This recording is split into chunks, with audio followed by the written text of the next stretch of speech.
A couple of months ago, someone got really triggered about the fact that I'm 51 years old and I don't have any Botox or filler, nor do I use them at all. So I want to talk about my thoughts on Botox and why you really shouldn't get mad when people choose not to go that route.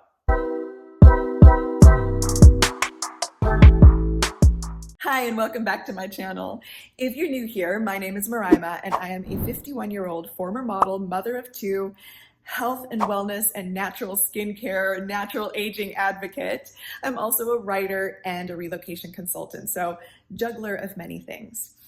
My channel really is dedicated to talking about all of the different things that I do and all of the things that I use in order to maintain healthy aging, because I have chosen to go the natural route. So I don't do Botox, I don't do filler or any other type of intervention. I don't go to med spas, I don't get any kind of special facials. I would love to try certain types of facials. It's just not in my budget. I have a lot of other things that I need to funnel my money into. So all of my skincare and all of my wellness stuff is done at home, including my workouts. Now, a few months ago, I received some very long-winded, very bizarre, somewhat unhinged comments on a few of my videos, letting me know that it's impossible for me to look the way I do at my age without having had work done. And I didn't know if I should be amused, upset, maybe a little bit insulted, or just simply roll my eyes at it. What I decided to do was read the comments to my husband, and we both had a good laugh, and I did respond to a couple of them, but then the person kept coming back with like 500-word essays, which to me is very funny because who has the time to care about what anybody else is posting? But I did decide for transparency issues, to just come on here and discuss a little bit about why no, I do not get Botox or fillers. And yes, I really am 51. And no, I'm not saying this in order to make people feel bad, because that was one of the unhinged comments this person left was, when you look the way you do at your age and you say that you don't get any work done, you're just making other women feel bad, which to me is insane. Because when I watch videos of other people, whether it's for fitness or health or wellness, who are my age or younger or older, and they look fantastic, to me, that's inspirational. And I want to know what they're doing to achieve those results. I'm also intelligent enough to know that genetics plays a huge role in how we age, what our bodies look like, what we feel like, what we can do, and everything else. All of our processes basically are mandated by genetics, but the beauty is that we can also do things lifestyle-wise, nutrition-wise, etc., to help our genetics do or perform more in our favor than against. So whether someone ages prematurely or whether someone ages slowly really has a lot to do with their genetics. So I've explained this before in other videos, which that person clearly hadn't watched. The women in my family, on my mom's side of the family from Cuba, tend to age very, very slowly. My grandmother passed away in her late 90s and had extremely smooth skin. My mother is in her late 80s. She also has smooth skin. My two aunts are well into their 70s and they also have smooth skin. There are signs of aging. I have signs of aging. I look at some of my videos from 4 years ago and I see the difference, but it's to be expected. Do I love all the changes? No. Do I embrace them? I'm trying to, but it's still not enough to push me into wanting to get any work done. And this isn't criticism or towards anyone who does get work done. Everyone approaches aging as they should and makes them feel good. I'm approaching aging as naturally as possible for several reasons, financial reasons being a big part of it. The second reason being, I've been down a lot of rabbit holes when it comes to health and wellness and pharmaceutical companies who produce things like Botox, Dysport, and all the fillers. And I'm very cautious about the things that I allow in my body. And if I'm going to be careful about the foods that we eat and the products that we use, why would I haphazardly want to inject myself? With products, if you really start to dig deep into what they can do to you, you'll quickly realize that they're maybe not the best things to be putting into our bodies. I've talked about why I don't use Botox in the past, but I'm just kind of going to recap a few reasons. If you do not believe in animal testing, if you're vegan, which I'm not, but I'm just bringing that up, getting injectables is not the best thing in the world, because with Botox and Botox alternatives, because they are botulinum toxins, they have to be tested on animals. So there's that.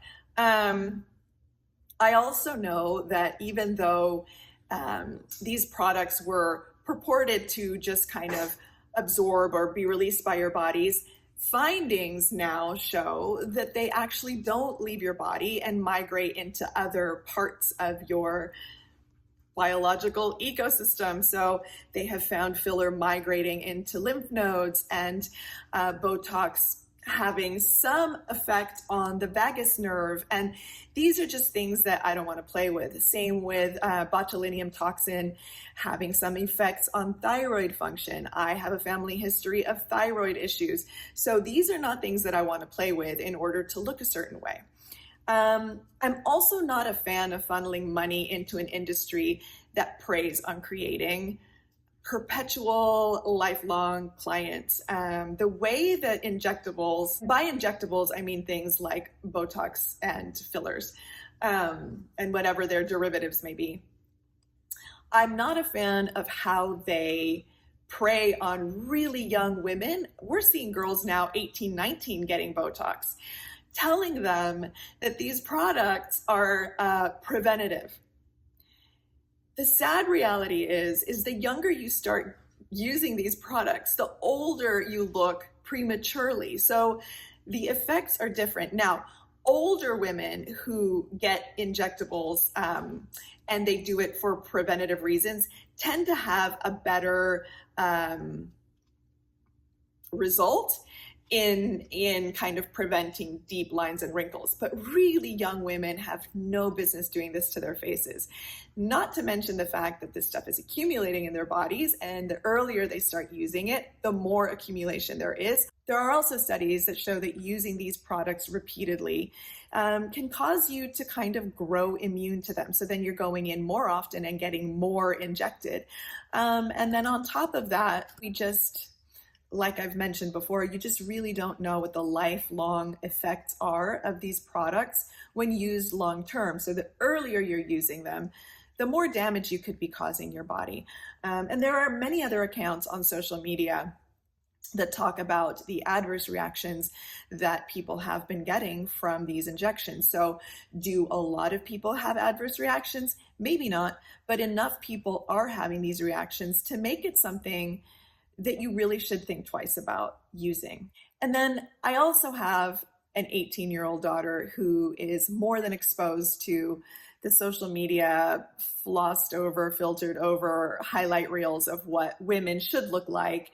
And I think it's my duty to set an example for her not to fear aging. And while I do a lot of things to keep me looking healthy, those are all things that are easy to do at home and just make sense because everything ties into other forms of health and wellness. So a lot of the supplements that I take are good for the skin, but also good for other body functions. And so, yeah, that's it. These are my reasonings. I don't want to really sit here and tell anybody what to do, but these are my choices that I've made. And I just find it bizarre that people, I don't know, maybe we are so socialized now because of social media that we think that when people look a certain way, they do certain things or have certain lifestyles. I had a video on TikTok where there was a trend that was like the hashtag of this is 50 or what does a woman in her 50s look like? And it's funny how, well, I will say I've had more positive comments from people, but once in a while you get some really bizarre comment injected in there. And it's funny because it seems like people now just don't know or have this like very narrow vision of what a woman should look like at a certain age. And I don't remember that being the case when I was growing up. And maybe it's because I grew up around so many different kinds of people. Some people looked younger than their age, some people looked older than their age, and it was just never like a thing to even think twice about it. But yeah, so I am 51 years old. I was born in 1974. I don't get any injections done.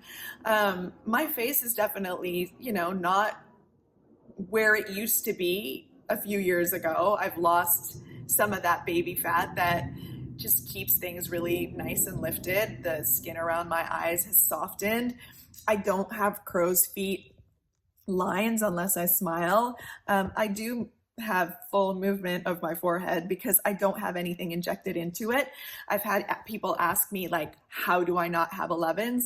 Well, none of the women in my family have 11s, and this is how my forehead looks when I do this.